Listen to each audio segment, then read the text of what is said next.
मैं Dheeraj Saxena government law college Churu से आज LLB सेकेंड ईयर के third paper transfer of property act 1882 में रूल ऑफ इलेक्शन पर चर्चा कर रहा हूँ।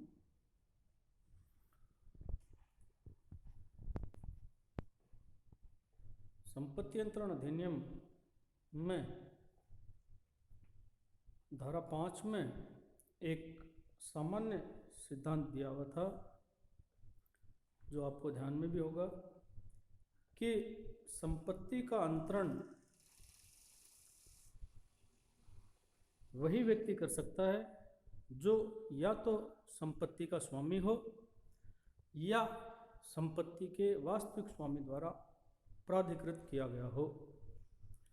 अर्थात कोई ऐसा व्यक्ति संपत्ति का अंतरण नहीं कर सकता जो न तो स्वामी हो और न ही स्वामी द्वारा अधिकृत हो। इस सामान्य नियम के 3 अपवाद भी इस संपत्ति अंतरण अधिनियम में दिए हुए हैं, जो क्रमशः धारा 35, धारा 41 और धारा 43 में हैं। आज हम पहले अपवाद पर चर्चा कर रहे हैं, जिसे निर्वाचन का, चुनाव का या विकल्प का सिद्धांत भी कहा जाता है। यह धारा 35 में वर्णित है। धारा 35 में जो सिद्धांत दिया हुआ है उसका अर्थ यह निकलता है कि एक व्यक्ति जो संपत्ति का स्वामी नहीं है, वह संपत्ति के स्वामी को एक चॉइस प्रोवाइड कराता है कि संपत्ति का स्वामी अपनी संपत्ति को एक तय व्यक्ति को अंतरित कर दे और उसके बदले में जो फायदा या लाभ उसको प्रदत्त किया है उसका वह चुनाव कर ले। तो वास्तव में यदि हम देखें तो संपत्ति का अंतरण संपत्ति का वास्तविक स्वामी ही करता है, लेकिन चूंकि उसको संपत्ति का अंतरण करने के लिए प्रेरणा एक ऐसा व्यक्ति देता है जो संपत्ति का स्वामी नहीं है, इसलिए इसको हम अनधिकृत अंतरण भी कहते हैं।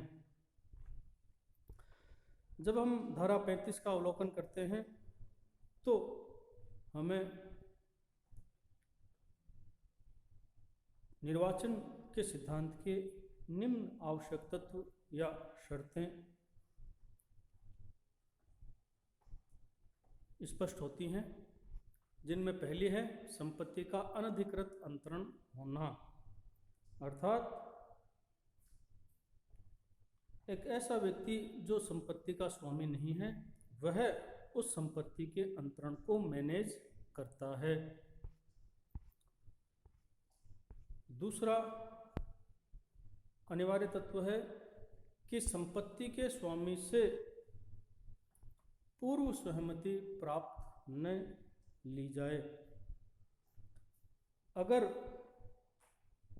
अनधिकृत अंतरण में संपत्ति के स्वामी से पहले ही चर्चा हो चुकी है और उससे सहमति प्राप्त कर ली गई है, तो इस तरह के ट्रांजैक्शन का कोई अर्थ नहीं रह जाता है।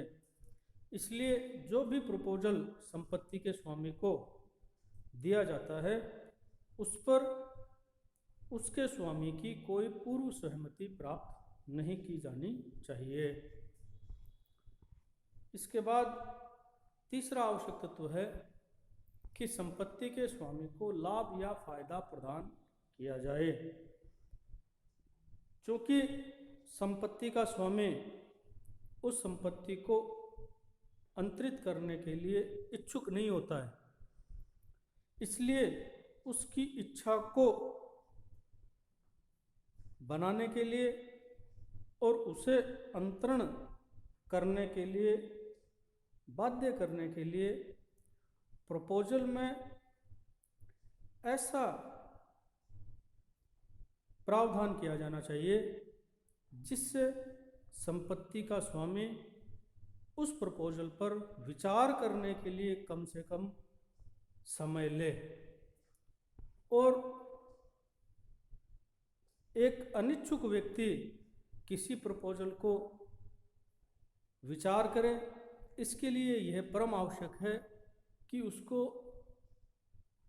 इस तरह का फायदा, जिसे हम सामान्य भाषा में लालच भी कह सकते हैं, कि इस तरह का बेनिफिट उसको प्रदान किया जाए जो उसे उस संपत्ति को अंतरित करने के लिए सोचने के लिए मजबूर कर दे।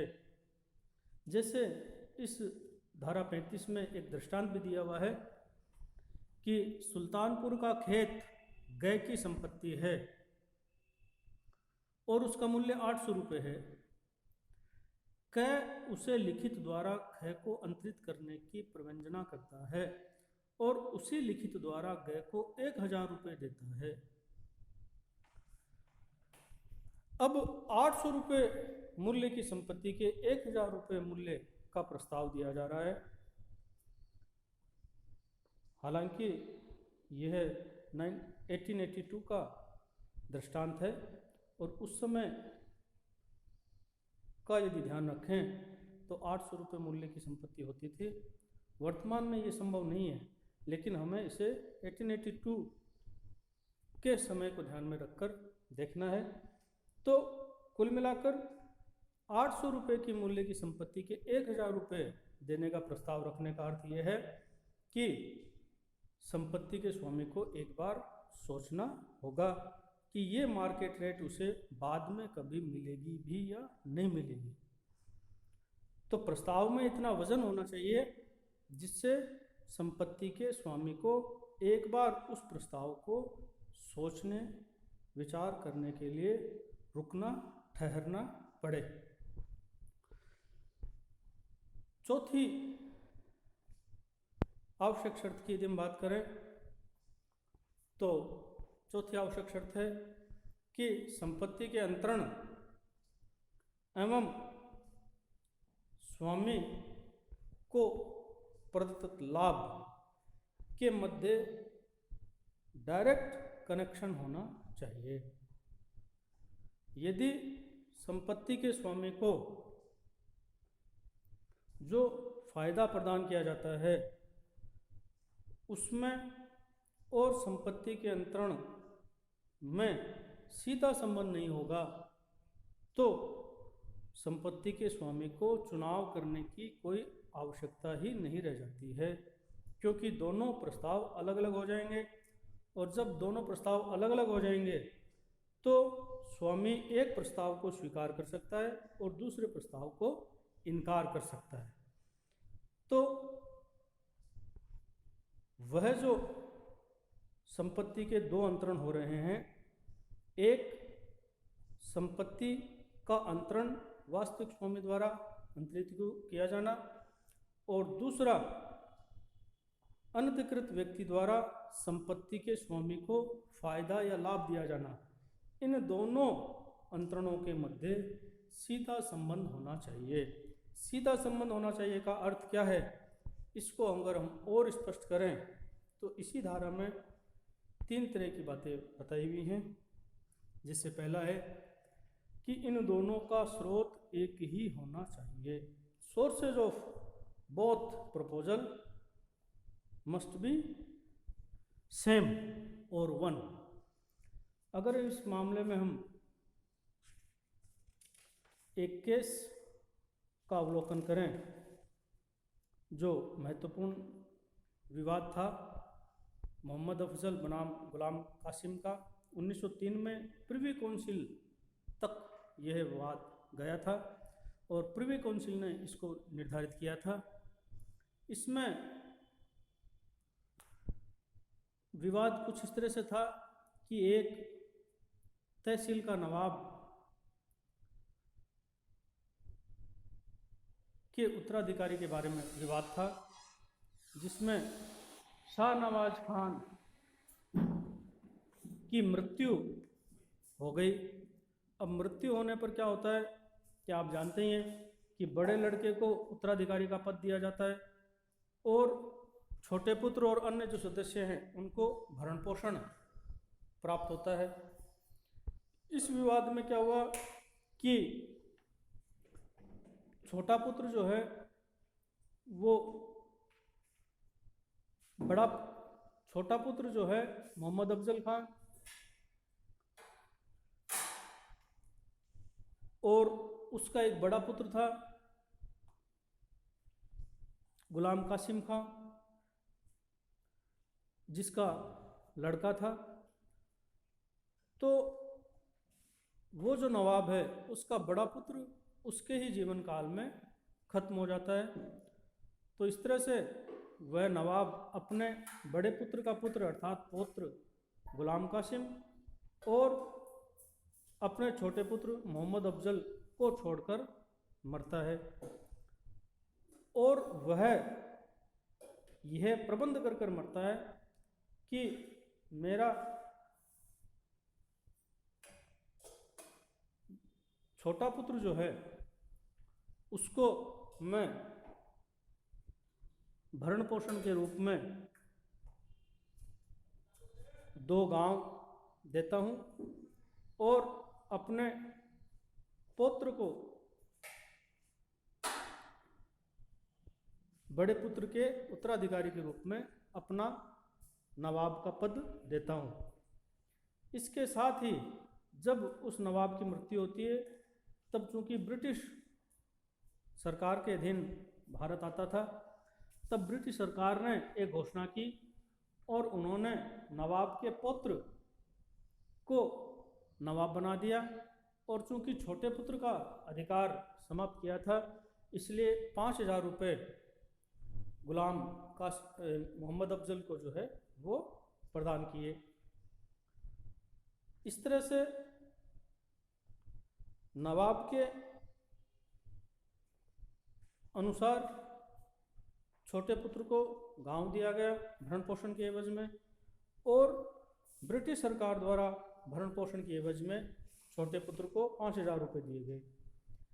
अब ये जो 2 बेनिफिट छोटे पुत्र को मिले, इसके लिए पौत्र ने, जिसको कि नवाब का पद दे दिया गया था, उसने कानूनी लड़ाई शुरू की और यह प्रिवी काउंसिल तक विवाद पहुंचा।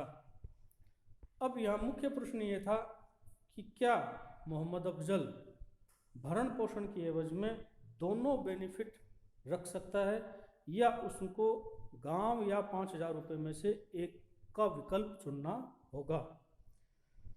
तो प्रिवी काउंसिल ने यह तय किया कि चूंकि गांव भरण पोषण के एवज में उसके पिताजी ने दिया था और 5,000 रुपये भरण पोषण के एवज में ब्रिटिश सरकार ने दिए थे, इसलिए दोनों जो बेनिफिट हैं वो 2 अलग अलग स्रोत से प्राप्त हुए हैं और जब 2 लाभ 2 अलग अलग स्रोत से प्राप्त होते हैं तो उसमें चुनाव करने की आवश्यकता नहीं रह जाती। इसलिए छोटे पुत्र को दोनों बेनिफिट जो हैं वो प्रदान किए गए। इसके बाद दूसरा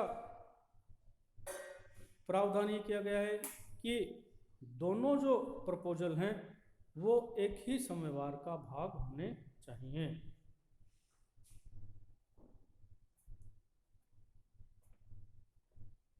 अर्थात दोनों के मध्य जो इंटरलिंक है वो होना चाहिए। जैसे भाषा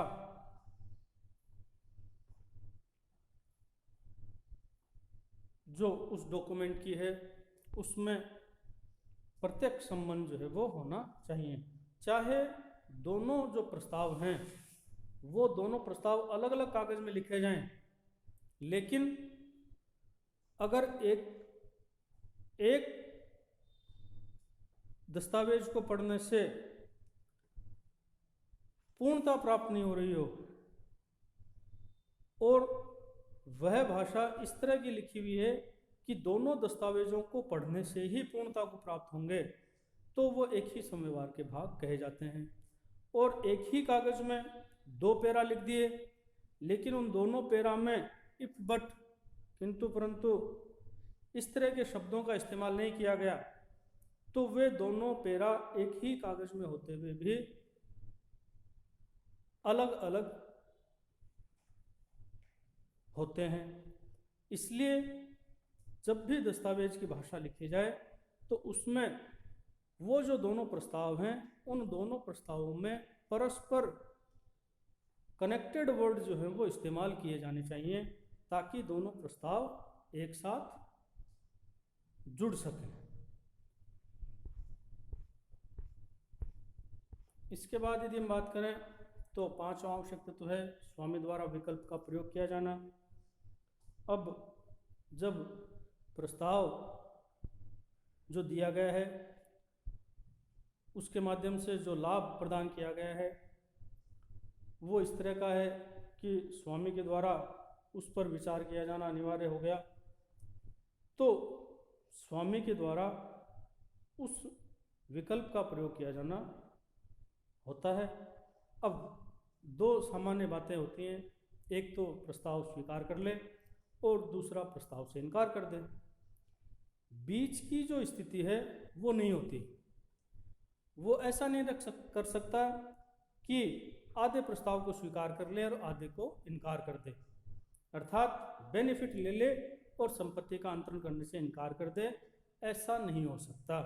धारा 35 का प्रावधान स्पष्ट है कि यदि स्वामी बेनिफिट को अपने पास रखता है तो उसे संपत्ति का अंतरण करना होगा, और अगर वह संपत्ति को अपने पास होल्ड रखना चाहता है तो बेनिफिट उसको प्राप्त नहीं होगा। तो संपत्ति के स्वामी के द्वारा विकल्प का प्रयोग किया जाए। इसके बाद ये बात निकल कर आती है कि अगर मान लीजिए संपत्ति का स्वामी बेनिफिट को लेने से इनकार कर देता है, तो जो अंतरिति है उसको हम निराश अंतरिति कहते हैं, क्योंकि संपत्ति का स्वामी यदि प्रस्ताव को स्वीकार कर लेता तो अंतरिति को संपत्ति का अंतरण हो जाता, लेकिन चूंकि संपत्ति के स्वामी ने प्रस्ताव से इनकार कर दिया तो अब उस अंतरिति को कुछ भी प्राप्त नहीं होगा। किंतु धारा 35 यह प्रबंध करती है कि निराश अंतरिति जो है वो संपत्ति के मूल्य को प्राप्त कर सकता है। कब? तो पहली परिस्थिति यह है कि यदि दान का समयवार है और निर्वाचन स्वामी द्वारा किए जाने से पूर्व, अर्थात संपत्ति के स्वामी द्वारा इनकार किए जाने से पहले ही अगर अंतरक नया समयवार करने में असक्षम हो जाता है, अर्थात वह अस्वस्थित हो जाता है या उसकी मृत्यु हो जाती है, तो उस स्थिति में निराश अंतरिति को संपत्ति का मूल्य जो है वो दिया जाता है। और दूसरी स्थिति है कि यदि अंतरक ने अंतरिति से कुछ मूल्य लिया हो तो प्रतिफल के बदले अगर समयवार किया गया है तो भी उस निराश अंतरिति को संपत्ति का मूल्य जो है वो प्राप्त होगा। जैसे ऊपर के उदाहरण में 800 रुपये मूल्य की संपत्ति को 1000 रुपये के बदले संपत्ति का अंतरण किया गया। अगर स्वामी ने संपत्ति का अंतरण करने से इनकार कर दिया तो निराश अंतरिति को संपत्ति का जो मूल्य है 800 रुपये वह इन 2 परिस्थितियों में प्राप्त होगा, और जो बाकी का रेस्ट अमाउंट है 200 रुपये वो अंतरक या अंतरक अगर नहीं रह गया है तो उसके उत्तराधिकारियों को प्राप्त हो जाएंगे। इसके बाद यदि हम बात करें तो कुछ ऐसी परिस्थितियां भी इस धारा में बताई गई हैं जब संपत्ति के स्वामी को निर्वाचन करने की आवश्यकता नहीं रह जाती और उसे संपत्ति तथा प्रदत्त लाभ दोनों को प्राप्त करने का अधिकार हो जाता है। तो इन परिस्थितियों की यदि बात करें तो पहला है कि जहां दोनों प्रस्तावों में, दोनों अंतरणों में कोई प्रत्यक्ष संबंध ना हो, सीधा संबंध ना हो। जैसे एक उदाहरण दिया जाता है कि बै की पुत्री की शादी में जाकर 1 लाख रुपए दे देता है और वह को यह प्रस्ताव करता है कि तुम सह को अपनी संपत्ति का अंतरण कर दो। तो यहाँ पर दोनों में कोई डायरेक्ट कनेक्शन नहीं है, क्योंकि बै की पुत्री के विवाह के उपलक्ष्य में 1 लाख रुपए दिए हैं, तो जो फायदा दिया गया है उसमें और संपत्ति के अंतरण में कोई प्रत्यक्ष संबंध नहीं है। इसी तरह यदि हम बात करें हैसियत या स्तर, संपत्ति के स्वामी के भिन्न भिन्न हों, अलग अलग हों स्टेटस, तो भी वह संपत्ति को भी होल्ड कर सकता है और फायदा भी प्राप्त कर सकता है। जैसे इसमें एक उदाहरण दिया हुआ है कि एक यूनिवर्सिटी प्रशासन जो है वो यूनिवर्सिटी के वीसी को एक छोटी गाड़ी जो है वो वीसी की हैसियत में प्रदान करती है और उसी डॉक्यूमेंट के माध्यम से वीसी के पास जो पर्सनल बड़ी गाड़ी है उसको यूनिवर्सिटी के कार्य के लिए देने के लिए वीसी को निर्देश देती है। तो यहाँ पर वीसी की हैसियत में वह प्रशासन की गाड़ी का उपयोग कर सकता है और पर्सनल स्टेटस में स्वामी की हैसियत में अपनी गाड़ी यूनिवर्सिटी को देने से इनकार कर सकता है।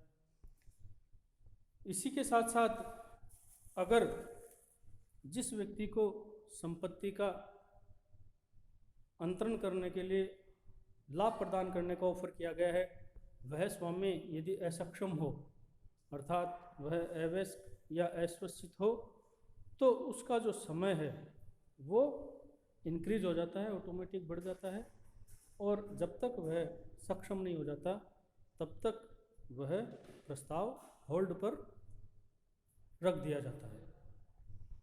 इसके बाद यदि हम बात करें तो कभी कभी जो स्वामी की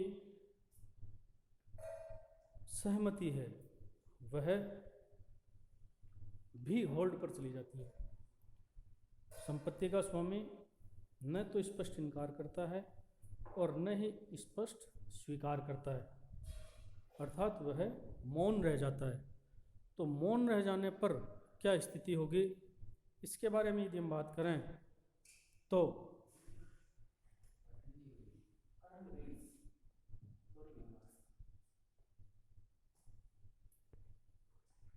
कुल मिलाकर 3 परिस्थितियां हैं जिनमें मौन सहमति को सहमति मान लिया जाता है और उसने प्रस्ताव स्वीकार कर लिया है, ऐसा मान लिया जाता है। लेकिन इन सभी परिस्थितियों में यह साबित करना अनिवार्य है कि संपत्ति के स्वामी को प्रस्ताव का पता था, प्रस्ताव का भान ज्ञान था और उसे स्वयं के दायित्व का पूर्ण ज्ञान था। तो इसमें यदि हम बात करें तो पहली परिस्थिति है कि वह स्वामी जब फायदे या लाभ को स्वीकार कर लेता है तो यह मान लिया जाता है कि उसने अप्रत्यक्ष सहमति दे दी है। इसी के साथ यदि हम बात करें तो यदि संपत्ति का स्वामी फायदे का या लाभ का 2 वर्ष तक उपयोग उपभोग कर लेता है, 2 वर्ष तक, तो यह मान लिया जाता है कि उसने प्रस्ताव पर सहमति दे दी है। और इसी के साथ जब संपत्ति का स्वामी लाभ या फायदे को इस तरह से उपयोग उपभोग कर लेता है कि उसको मूल स्थिति में लाना असंभव हो जाए, तो भी ये मान लिया जाता है कि उसने प्रस्ताव पर सहमति दे दी है। इस तीसरी स्थिति के बारे में इस धारा में ही एक एग्जाम्पल दिया हुआ है, जिसमें ये प्रावधान किया हुआ है कि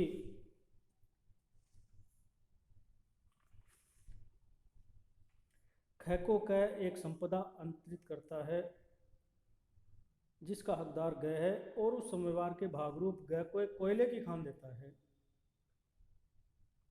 और ग खान को लेकर उसे निःशेष एग्जॉस्ट कर देता है, तो यह मान लिया जाएगा कि उसने प्रस्ताव पर सहमति दे दी है। निःशेष कर देता है का अर्थ यह है कि उसने उस खान में से पूरा कोयला निकाल लिया और अब वह खान यूजलेस हो गई, तो ये मान लिया जाएगा कि उसने प्रस्ताव को स्वीकार कर लिया है। तो इन तीन परिस्थितियों में संपत्ति की स्वामी की मौन सहमति जो है वो मान ली जाती है। इसके बाद इसी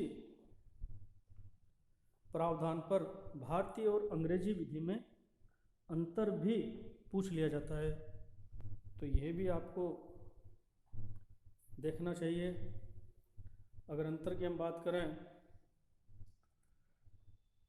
तो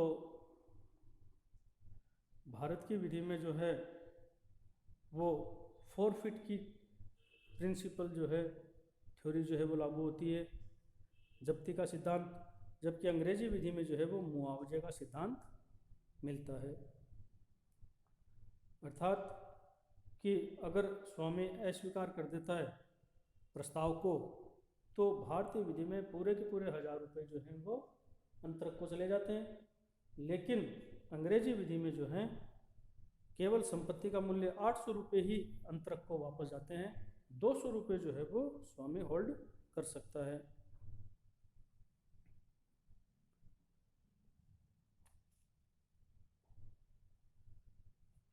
इसी तरह यदि हम बात करें तो भारतीय विधि में ये व्यवस्था भी है कि अगर अंतरक 1 साल तक कोई भी जवाब नहीं देता, तो फिर जो अंतरण करता है वह उससे स्पष्टीकरण मांग सकता है, उसको नोटिस दे सकता है कि आप स्थिति स्पष्ट करें, आपको 1 साल हो गया, आपने न तो इनकार किया न ही स्वीकार किया है। तो ये अधिकार केवल अंतरणकर्ता को होता है, और अगर वह सूचना दोबारा जो नोटिस दिया है वह नोटिस देने के बाद भी अगर युक्तियुक्त समय के भीतर वो कोई जवाब नहीं देता, तो यह मान लिया जाता है कि उसने स्वीकृति कर ली है। लेकिन इंग्लिश विधि में ये जो साल भर का टाइम पीरियड है, इसके बाद नोटिस देने की कोई व्यवस्था जो है वो नहीं है। इसके अलावा यदि हम बात करें तीसरे अंतर की, तो भारतीय विधि में जो संपत्ति का स्वामी है वो यदि असक्षम है, तो उसके सक्षम होने पर उसके द्वारा या कोई अन्य प्राधिकृत व्यक्ति के द्वारा निर्वाचन किया जाता है। परंतु अंग्रेजी विधि में ये प्रावधान है कि इस तरह के निर्वाचन को सस्पेंड ना रखकर न्यायालय जो है वो उसकी ओर से चुनाव करता है। इसके अलावा यदि हम अंतर की बात करें तो भारतीय विधि में जो निरासंतृति है वो केवल अंतरणकर्ता या उसके उत्तराधिकारियों को ही बाध्य कर सकता है। जो संपत्ति का स्वामी है उससे कोई क्लेरिफिकेशन नहीं मांग सकता। लेकिन अंग्रेजी विधि में जो है वो निराश अंतरिति अंतरक और उसके उत्तराधिकारियों के साथ साथ संपत्ति के स्वामी को भी नोटिस भेजकर सूचना जो है वो मांग सकता है। तो ये कुछ अंतर हैं जो भारतीय और अंग्रेजी विधि में निर्वाचन के सिद्धांत को लेकर हैं, और इसमें जो दृष्टांत दिए हुए हैं उन पर हम बात कर ही चुके हैं। वो भी आपको देखने चाहिए। तो ये आज हमने कुल मिलाकर चर्चा की है निर्वाचन, चुनाव या विकल्प के सिद्धांत की, रूल ऑफ इलेक्शन के, जो संपत्ति अंतरण अधिनियम की धारा 35 में दिया हुआ है। अगले वीडियो में हम संपत्ति अंतरण अधिनियम के अन्य प्रावधानों पर चर्चा करेंगे। धन्यवाद।